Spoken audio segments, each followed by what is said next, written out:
Hello, hello, it's Fringe Festival Support. How are you doing? How are you doing? Never mind that, we've not got time for it.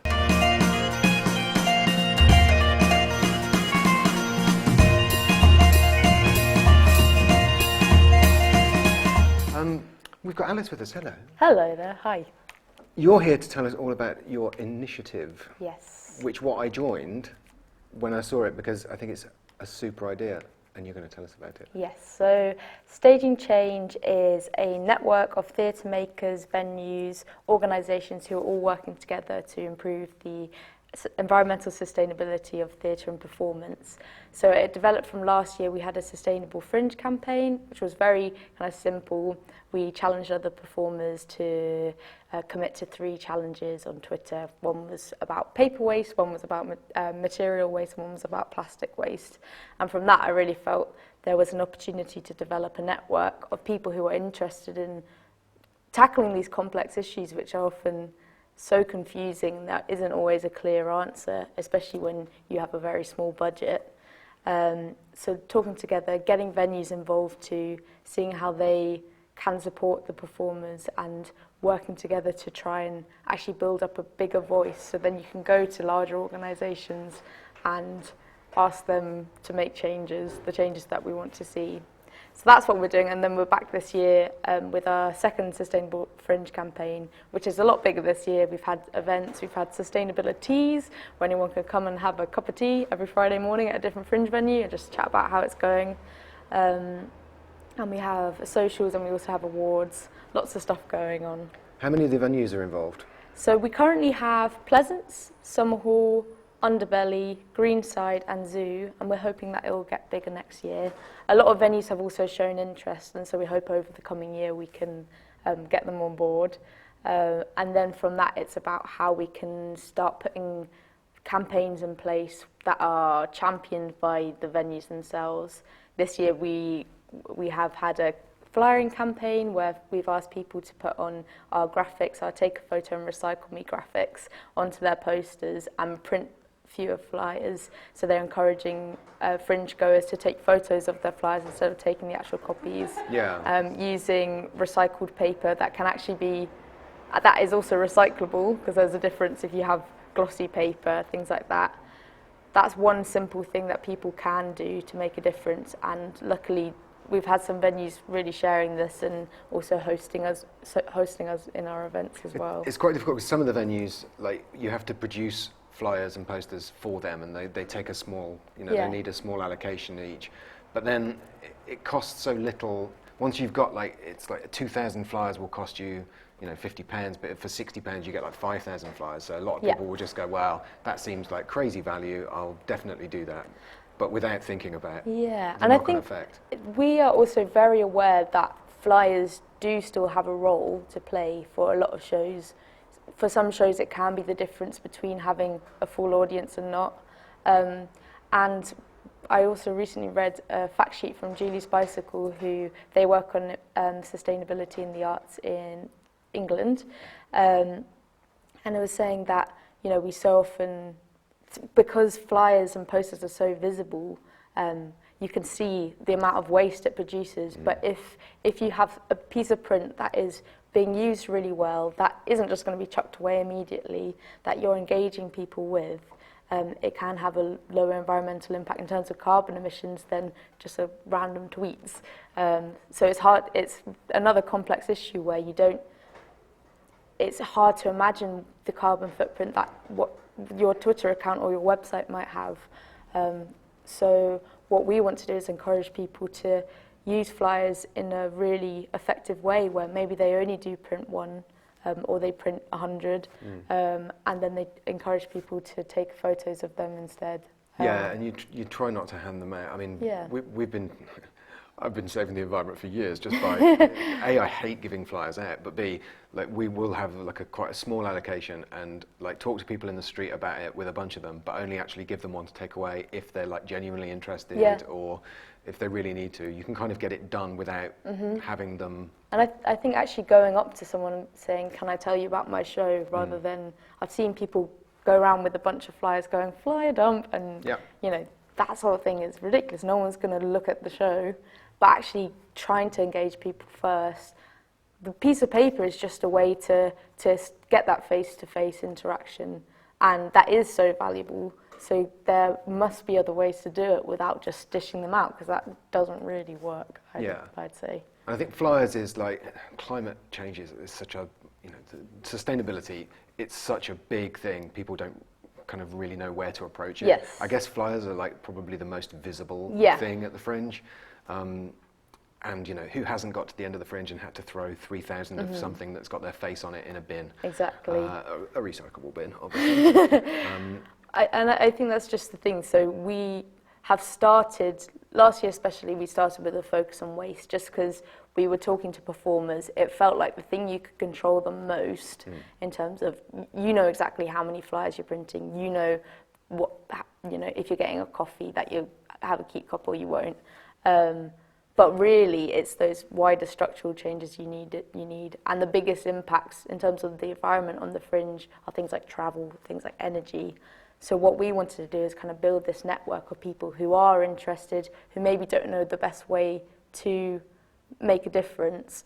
And if you get all their voices together, we can potentially approach a venue and say, have you considered switching to a green energy supplier? Or thinking about ways how you can subsidise public transport or travel up to the Fringe. So hopefully those things that might have a wider impact in terms of carbon emissions are possible in the future. And are the Fringe Society involved? Are they? So the Fringe Society have been fantastic, and they've given us we had an event in here the other day. We had a panel with Lynn Gardner and the chair of the Fringe Society, Timothy O'Shea, and the director of Zoo Venues, and two really fantastic theatre makers as well. So they've been fantastic in that sense, and we hope that in the future we'll be able to work with them, encouraging them to get the message out as well. But they're working on how to make a green Fringe over the next few years. I think if any time we work with a venue, it's hard because the Fringe Society has to stay impartial. Yes. So we'll be looking at the best ways that we can, the campaigns that we can have that are Fringe-wide and maybe aren't specific to any particular venues.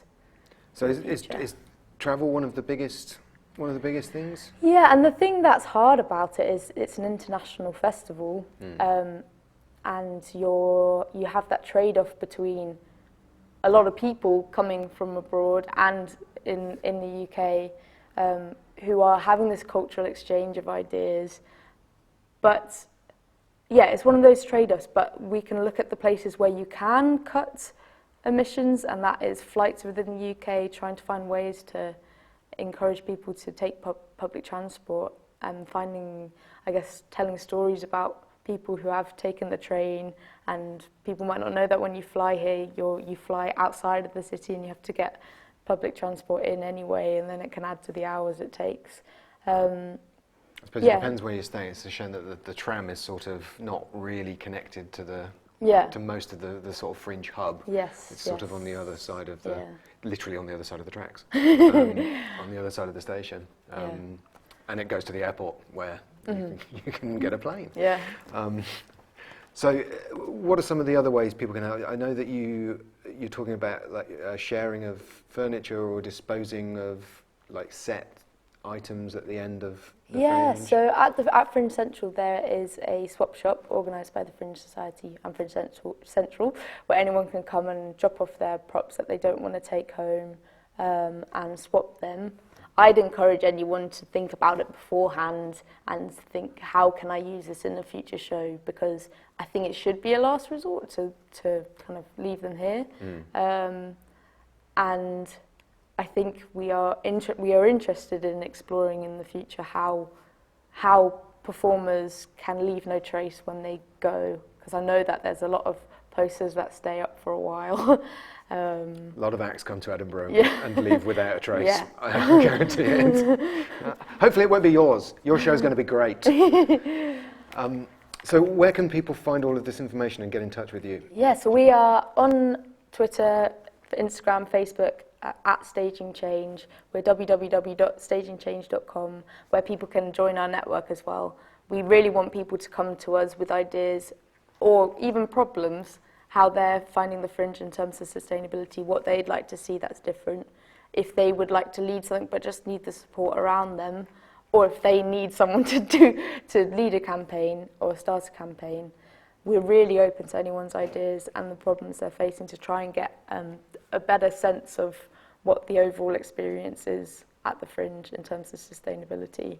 I mean that's what we're trying to do with mental health, like just start the conversation, like get people talking about it, because it's one of those things that nobody sat there in March going, well, I finished my Fringe, I'll book up, and no one's thinking about sustainability really. And the thing is, it's not, it shouldn't be one of those add-on issues. It shouldn't be something that we think about at the end and go, how can we make what we've already done more sustainable? It should be, we have 11 years to try and cut down our CO2 emissions or work towards getting down to zero by the end of the century. And we need to start making changes now. It isn't just a thing that you can add on. It's something that's going to affect us all and affect people in the rest of the world who've contributed to climate change at a far lower level. And it's such a massive issue. It feels like, well, the smallest change won't make a difference. But I think if everybody works on their own stuff, if everybody looks at their own ecosystem and goes, here's how I can improve things.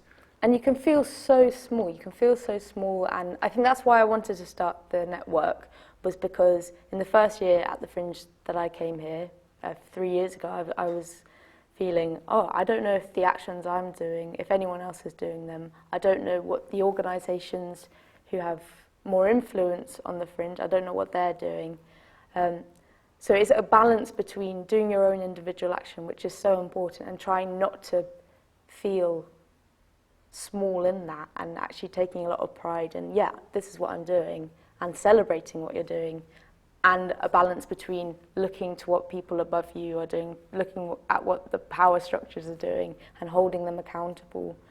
I think it's a balance between the two, and it isn't just about one or the other. Yeah, and if everybody starts thinking about it and doing it, then the powers that be have to take notice of it, because it will become important. They go with the market, and if the market says we need to fix things, then they'll help out, hopefully. Yeah.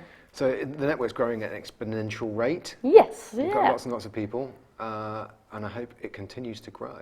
Thank you very much. Thank you so much for coming and telling us about it. No worries. Can I say one more thing? Of course you can. Yeah. So we have a Staging Change Award, which is for any show that's about climate change or environmental issues. We're making a list of our top picks at the Fringe.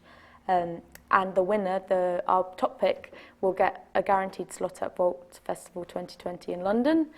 So we would love anyone to apply for that, or email us with questions. If people can't do Vault 2020 but still want to be considered for the list, that can also happen. But yeah, we're trying to celebrate the work that is being done to both implement sustainable practice but also include it in their content as well. Wonderful. Yeah. Well, I'm going to go off and rewrite some of our show so that we can qualify. Thanks very much for watching. Do like and subscribe and all of that business, and hit us up on Twitter and get yourself involved with Staging Change. Please, thank you.